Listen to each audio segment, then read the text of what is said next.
নমস্কাৰ সকলোকে স্বাগতম জনাইছোঁ মোৰ ইউটিউব চেনেললৈকে 5550 পদৰ এটা গুৰুত্বপূৰ্ণ বিষয় এইটো ভিডিঅ'ৰ জৰিয়তে আলোচনা কৰি বিচাৰিছোঁ। খুব গুৰুত্বপূৰ্ণ ইনফৰমেশ্যন এটা আপোনালোকক দিব বিচাৰিছোঁ।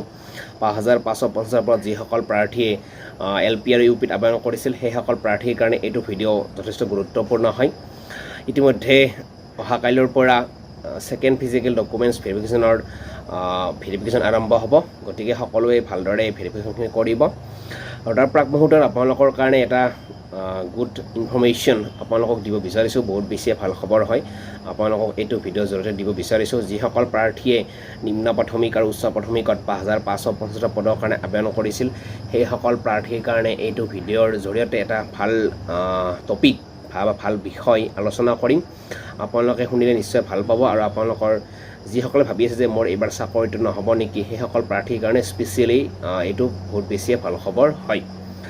এতিয়া কথাটো হ'ল যে 5550 পদত প্ৰাৰ্থীৰ সংখ্যা কিমান আছে এইটো বিষয়ৰ ওপৰতে নিৰ্ভৰ কৰিব কাট অফৰ ভিডিঅ'। কাট অফৰ মাৰ্কছ কিমান যাব বা কিমানলৈকে নামিব সেইটোৰ ওপৰত নিৰ্ভৰ কৰিব। ইয়াৰ আগতে আমি যিখিনি কেলকুলেশ্যন কৰি ভিডিঅ' বনাইছিলোঁ ইয়াৰ আগতে কিমান প্ৰাৰ্থী আছে কিমান কাট অফ যাব সেইটোৰ আলম লৈ এইটো ভিডিঅ' পুনৰ বনাব বিচাৰিছোঁ। কথাটো হ'ল যে যিসকল প্ৰাৰ্থীয়ে আবেদন কৰিছে সকলোৱে চাকৰি পাব নেকি এইবাৰ, নে কিছুসংখ্যক আকৌ ৰৈ যাব, এইটো বিষয়ে যিহেতু চৰ্চা চলি আছে বা বহুতে আশা কৰিছে যে এইবাৰ চাকৰিটো হ'ব বুলি। এতিয়া কথাটো হ'ল বহুত বেছি প্ৰাৰ্থীৰ সংখ্যা থকাৰ কাৰণে বহুতেই ৰৈ যাব লগা হয়। 2019 চনৰ পৰা এতিয়ালৈকে ৰৈ আছে। এতিয়া কথাটো হ'ল যে 5550 পদত প্ৰাৰ্থীৰ সংখ্যা কিমান আছে। এতিয়া যদি আমি কেলকুলেশ্যন কৰোঁ এটা যে প্ৰথম পৰ্যায়ত যি ভেৰিফিকেশ্যন হৈছিল ফাৰ্ষ্ট ফেজত তাত 4500 প্ৰাৰ্থীক ইনভাইট কৰিছিল ভেৰিফিকেশ্যনৰ কাৰণে, আৰু যোৱাকালি যি ছেকেণ্ড ফিজিকেল ভেৰিফিকেশ্যনৰ কাৰণে ফাৰ্ষ্ট ফেজৰ যিখিনি প্ৰাৰ্থীৰ সংখ্যা ওলাল 1600 প্ৰাৰ্থী। গতিকে এইখিনি 4500 আৰু 1600 লগ লাগিলে আপোনাৰ হয় প্ৰায় 6000 প্ৰাৰ্থী। 6000 প্ৰাৰ্থী হ'ল আৰু এইফালে থাকিল 1 তাৰিখৰ পৰা 8 তাৰিখলৈকে ধৰি লওঁ আমি 4000 বা 4500 প্ৰাৰ্থী আমি প্লাছ কৰিলোঁ। সমুদায় আমি এটা আনুমানিকভাৱে আমি ধৰি লওক প্ৰথম ফেজৰ 4500 আৰু যোৱাকালি ওলোৱা লিষ্টৰ 1600 অৰ্থাৎ ক'বলৈ গ'লে 6100 প্ৰাৰ্থী হৈ আছে। আৰু 1 তাৰিখৰ পৰা 8 তাৰিখলৈকে যদিহে আমি এটা অনুমান কৰিব পাৰোঁ যে 4500 বা 4000 ধৰি ল'লে আমি 4500 ধৰিলোঁ, প্ৰায় 10500 প্ৰাৰ্থী এতিয়া ভেৰিফিকেশ্যন কৰিব যদি সকলোকে ইনভাইট কৰে। গতিকে 10500 প্ৰাৰ্থী আমি ধৰিব পাৰোঁ। আৰু ইয়াৰ আগতে আমি প্ৰায় 12-13 কৈছিলোঁ, কিন্তু চাওকচোন কিমান কম হৈ আছে প্ৰাৰ্থীৰ সংখ্যা। আৰু ইয়াৰ পৰা হয়তো মেক্সিমাম জিটিটো সোমাই যাব। গতিকে আমি 10500 ধৰি থৈ দিওঁ এতিয়ালৈকে। গতিকে 10500 পদৰ ভিতৰত এতিয়া আপোনালোকক নিযুক্তি দিব 5500। থাকিল কিমান সেইফালে আপোনাৰ 5000 প্ৰাৰ্থী ৰৈ থাকিল। এই 5000 প্ৰাৰ্থী আৰু আমাৰ যি চিট এটাৰ ফ্ৰেছ কেণ্ডিডেটছ আছে ধৰি লওক আমি তাতে 2000 প্ৰাৰ্থী ফ্ৰেছ মানে কি মানে তেওঁলোকে অকল চিটেতে পাছ কৰিছে, বাকী আকৌ তেওঁলোকৰ আছাম টেট বা এবাৰে পাছ নাই বা এবাৰে পাছ কৰিছে। গতিকে এনেকৈ আমি 2000 মানে কি প্লাছ কৰি দিলোঁ। 7000 প্ৰাৰ্থী হয়তো ৰৈ যাব পাৰে আৰু এই 7000 প্ৰাৰ্থীৰ ভিতৰত 4500 কম্পিটিশ্যন হ'ব আৰু 7000 কিছুসংখ্যক হয়তো কমিব। ধৰি লওক আমি 6000 প্ৰাৰ্থী 6000 প্ৰাৰ্থী আমাৰ 4500ত কম্পিটিশ্যন হ'ব। ইয়াতে যদি 5500 প্ৰাৰ্থী গুচিয়ে যাব। গতিকে নিজে ভাবকচোন আপোনাৰ কাট অফ কিমান যাব পাৰে। মই নকওঁ বাৰু যে ইমান কাট অফ যাব পাৰে। গতিকে যিসকলে চিন্তিত হৈ আছে কম মাৰ্ক আছে বুলি বা কম পাৰ্চেণ্ট আছে বুলি, আপোনালোকে মুঠেও চিন্তিত নহ'ব যে আপোনাৰ চাকৰি নহ'ব বুলি।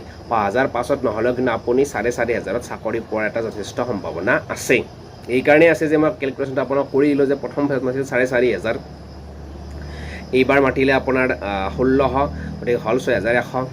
নেক্সট আমি ধৰিছোঁ যে 1 তাৰিখৰ পৰা 8 তাৰিখলৈ যি ডকুমেণ্টছ ভেৰিফিকেশ্যন চলিব হয়তো মিনিমাম 4500 প্ৰাৰ্থী আমি ধৰিছোঁ। হয়তো কম হ'ব পাৰে অলপ, তথাপিতো আমি 4500 ধৰি লওঁ আপোনাৰ 14500 হ'ল। গতিকে ইয়াৰে 5500 গুচি গ'লেও থাকিল 5000 প্ৰাৰ্থী আৰু চিট এটাত আমি 2000 ধৰিছোঁ আৰু ফ্ৰেছ কেণ্ডিডেটছ। গতিকে টোটেল হ'ল 7000 প্ৰাৰ্থী ৰৈ যাব 5500 এপইণ্টমেণ্ট দিয়াৰ পিছত। গতিকে এই 7000 প্ৰাৰ্থীৰ ভিতৰত আকৌ 4500ত কম্পিটিশ্যনটো হ'ব। গতিকে তাতো 4500 যদিহে এপইণ্টমেণ্ট হৈয়ে থাকিল কিমান আপোনাৰ বাকীখিনি ৰৈ থাকিল। গতিকে এই যিখিনি ৰৈ যাব সেইখিনি হয়তো আকৌ যদি চৰকাৰে বিজ্ঞাপন দিয়ে তেতিয়াহ'লে এইখিনি সংখ্যা এপইণ্টমেণ্ট দিয়াৰ পৰা হয়তো চৰকাৰে আকৌ টেট পাতিব লাগিব। গতিকে আপোনালোকে নিজে ভাবক যে কাট অফ কিমান যাব পাৰে ফাৰ্ষ্ট ফেজত হয়তো 5000 পাছত কিছু অলপ কাট অফ যাব পাৰে কিন্তু 4500 কাট অফটো মুঠেও বহুত বেছি নাযায় গতিকে টেট পাছ কৰা মানে আপুনি ধৰি থওক যে এইবাৰ আপোনাৰ চাকৰি এটা প্ৰায় হোৱাৰ পথত আৰু এটা ভাল খবৰ যে BTRত 1000 প্লাছ পদ নিযুক্তি হ'বলৈ গৈ আছে তেনেকৈ প্ৰাৰ্থীৰ সংখ্যা কমি যাব গতিকে এনেকৈ ভাবিলে আপোনাৰ প্ৰাৰ্থী নাই বুলিয়ে ক'ব লাগিব পোষ্ট যিমান আছে প্ৰাৰ্থী সিমানেই থকা বুলি ক'ব লাগিব আৰু ইয়াৰে মেক্সিমাম বেলেগ বেলেগ বিভাগৰ চাকৰি পাব আৰু আপোনাৰ GTPত পাব এনেকৈ আপোনাৰ হয়তো পোষ্ট যিমান ওলাব প্ৰাৰ্থীৰ সংখ্যা সিমানেই হয়তো কমহে যাব মোকে মই আপোনালোকক কেলকুলেশ্যনটো দিলোঁ যে প্ৰথম ফেজত মাতিলে 4500 এইবাৰ মাতিলে আপোনাক 1600 6000 আৰু এটা অনুমান কৰিছোঁ আমি 4500 10500 আৰু এফালে চিট এটা ধৰিলোঁ আমি নিউ ফ্ৰেছ মানে কি তেওঁলোকৰ 12500 পদৰ সংখ্যা হ'ল আমাৰ